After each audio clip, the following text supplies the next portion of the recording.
देखिए बच्चों, तो आज हम कक्षा 8 परमेय संख्याओं का गुणा देखेंगे। ठीक है, तो कक्षा 8 के परमेय संख्याओं का गुणा का अध्ययन करेंगे। जो अभ्यास 1 के डी में क्वेश्चन दिया गया है, उसी क्वेश्चन के माध्यम से हम क्या करेंगे, परमेय संख्याओं का गुणा समझेंगे। जिसमें से पहला क्वेश्चन हमारा है, हल कीजिए। अब हल करने में क्वेश्चन दिया गया है, देखिए कि पहला क्वेश्चन है, ये हमारा संख्या दिया गया है, हमें क्या करना होगा, इसका सरल करना होगा। ठीक है, तो चलिए देखते हैं हम क्या करेंगे। ये संख्या जो है इसे हम ऐसे ही लिख लेंगे। ठीक है, इसे ऐसे ही, देखिए यहाँ तक समझ में आया। हम क्या करेंगे, इसे ऐसे ही लिख लेंगे। हमने देखिए कोष्ठक हटाना चाहिए था, लेकिन कोष्ठक नहीं हटाएं। चलिए यहाँ पर देखिए हम क्या करेंगे, इसे भी ऐसे ही लिख लेंगे। ठीक है, इधर समझ में आया। अब बीच हमारा क्या है, गुणा है। ठीक है, अब देखिए इसका जो बटे में संख्या है, गुणा का यही नियम है। ठीक है, एक संख्या के बटे में और दूसरे संख्या के जो ऊपर है उससे हम क्या करेंगे, आपस में हम क्या करेंगे, काट देंगे। ठीक है, जैसे देखिए इस संख्या के बटे में हमारा 3 है और इस संख्या के बटे में हमारा जैसे कि बटे के ऊपर हमारा क्या है, 9 है। अंश हमारा 9 है, इसका हर हमारा है, ये है। देखिए पहाड़ा में आ रहे हैं 3 के, तब क्या करेंगे, ये हमारा कट जाएगा। ठीक है, माइनस नहीं, देखिए ये हमारा 3 से 3 त्रिक का 9 हो जाएगा। ठीक है, अब देखिए ये हमारा ये परमेय संख्या, इसका बटे में हमारा कितना है, 8 है। और ये परमेय संख्या की जो अंश हमारा कितना है, 32 है। ये हमारा 8 के पहाड़ा में आ रहा है, तो हम क्या करेंगे, 8 से काट लेंगे। 8 चौका 32 होता है। ठीक है, अब यहाँ पर हमारा माइनस है, यहाँ पर माइनस है। अब देखिए ये हमारा जो संख्या है, इससे हम क्या करेंगे, देखिए इसका जो माइनस है और इसका भी जो माइनस है, ये क्या हो जाएगा, ये हमारा कट जाएगा। अब यहाँ से बचा हमारा कितना, -3 बचा है, और यहाँ से बचा कितना, गुणे में 4 है। यहाँ तक समझ में आया। अब देखिए 4 का गुणा 3 में करेंगे तो हमारा कितना निकल कर आएगा, 4 तियाँ 12, कितना हो जाएगा, 12। हमारा माइनस है तो माइनस रख लेंगे, और यही हमारा क्या हो जाएगा, यही हमारा इस क्वेश्चन का उत्तर हो जाएगा। ठीक है, देखते हैं दूसरे क्वेश्चन में। दूसरा क्वेश्चन हमारा देखिए, अब इसे हम क्या करेंगे, ऐसे ही लिख लेंगे। ठीक है, कोष्ठक हटा के लिख लेंगे। अब गुणे में जो है हमारा ये संख्या, देखिए इसे हम कोष्ठक नहीं हटाएंगे। क्यों नहीं हटाएंगे, क्योंकि यहाँ पर भी हमारा चिन्ह है और यहाँ पर भी चिन्ह है। जब दो चिन्ह रहेगा तो हम क्या करेंगे, कोष्ठक नहीं हटाएंगे। ठीक है, और इसे ऐसे ही लिख लेंगे। अब देखिए अगर हम इस संख्या में देखें, हमारा ये 32 है और ये हमारा क्या है, 36 है। लेकिन 32 के पहाड़ में 36 नहीं आ रहा है, और 36 के पहाड़ में हमारा 32 भी नहीं आ रहा है। अब हम देखेंगे 32 जो है और हमारा 36 जो है, किस संख्या के पहाड़े में आ रहा है। ठीक है, अभी हमारा किस संख्या के पहाड़े में आएगा, 4 के पहाड़े में आएगा। तो कितना हो जाएगा, 4 अट्ठे 32 हो जाएगा, और 4 नवाए 36 हो जाएगा। यानी 4 से ये भी कट रहा है, 4 से ये भी कट रहा है, यानी कि एक ही पहाड़ में हमारा संख्या क्या है, दोनों कट रहा है।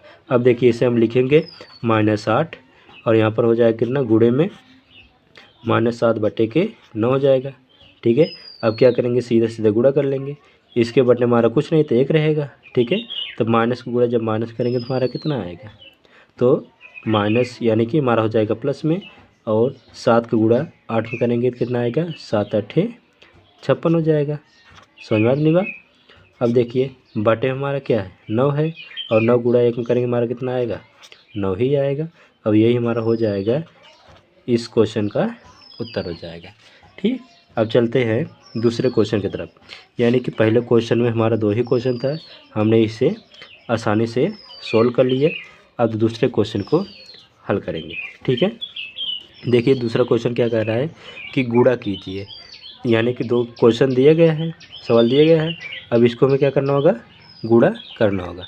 जैसे यहाँ पर को दिया है ना, आज शब्दों में दिया है कि नहीं दिया, इसे हमें गुणे के चिन्ह में परिवर्तित करना होगा। अब हमारा कितना हो जाएगा, 7 बटे हमारा 6 हो जाएगा। अभी जो को है तो इसे हम क्या करेंगे, गुणा कर देंगे। अब कितना से गुणा करेंगे, -24 का। समझ में आए यहाँ तक। अब चलिए इसे हम हल कर ले रहे हैं। देखिए ये हमारा माइनस है और हमारा संख्या है, ठीक है। लेकिन इसके बटे में 1 लिख सकते हैं कि नहीं लिख सकते? जिस संख्या के बटे में कुछ नहीं होता उसके हम बटे में क्या लिखेंगे? 1 लिख देते हैं, ठीक है। अब देखिए ये हमारा इस परिमेय संख्या का हर है और इस परिमेय संख्या क्या है? अंश। हर और अंश को हम क्या कर सकते हैं? आपस में काट सकते हैं। देखिए 6 के टेबल में 6 का पहाड़ा हमारा कितना आएगा? 24 आएगा, नहीं आएगा?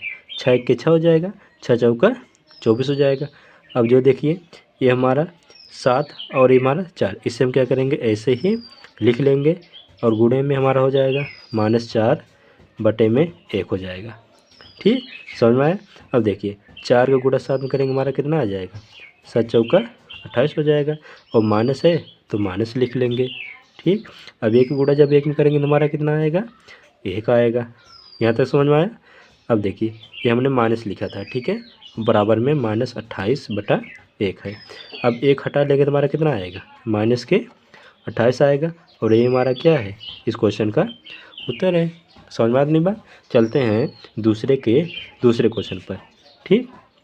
देखिए ये हमारा है, इसे हम ऐसे ही लिख लेंगे, -9/8 हो जाएगा। अभी हमने बताया को हम क्या करेंगे? गुणे में बदल देंगे और इसको हम क्या करेंगे? ऐसे ही लिख लेंगे, ठीक है। अब देखिए यहाँ पर देखिए अंश में हमारा क्या है? माइनस है और हर भी हमारा माइनस है। कभी भी परिमेय संख्या अंश और हर अगर दोनों माइनस है तो हमारा क्या हो जाएगा? कट के प्लस में बदल जाएगा, ठीक। अब देखिए हम क्या करेंगे? अंश को हर से काटेंगे, ठीक है। अभी हमारा ये 16 है, ये हमारा इस परिमेय संख्या का अंश है और ये यहाँ पर हमारा 8 है, इस परिमेय संख्या क्या है? हर है। तो 8 का पहाड़ में देखिए हमारा 16 आ रहा है, तो हाँ आ रहा है, तो क्या कहेंगे? 8 1 के 8, 8 दूना हमारा 16, इसे हम काट देंगे। अब देखिए हमारा ये 9 है, इस परिमेय संख्या का अंश हमारा 9 है, इस परिमेय संख्या का हर 3 है। अब क्या करें? 3 का पहाड़ा हमारा 9 आ रहा है, तो 3 1 के 3 हो जाएगा और 3 3 का 9 हो जाएगा। अब लिख लीजिए -3 होगा और बटे हमारा कितना? 1 है। अब यहाँ पर देखिए 2 है तो गुणे हमारा 2 हो जाएगा और बटे में 1 होगा, ठीक। अब देखिए अब 2 को गुणा 3 में करेंगे तो हमारा कितना आएगा? 6 आएगा और बटे हमारा कितना है? 1 1 है, तो 1 गुणा 1 में करेंगे हमारा कितना आएगा? 1 आएगा।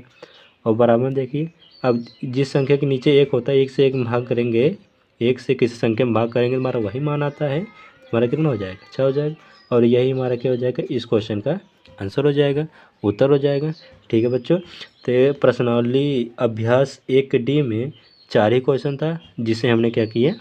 बहुत आसानी से समझ लिए, ठीक है। अब चलते हैं नेक्स्ट प्रश्नावली पर, ठीक है।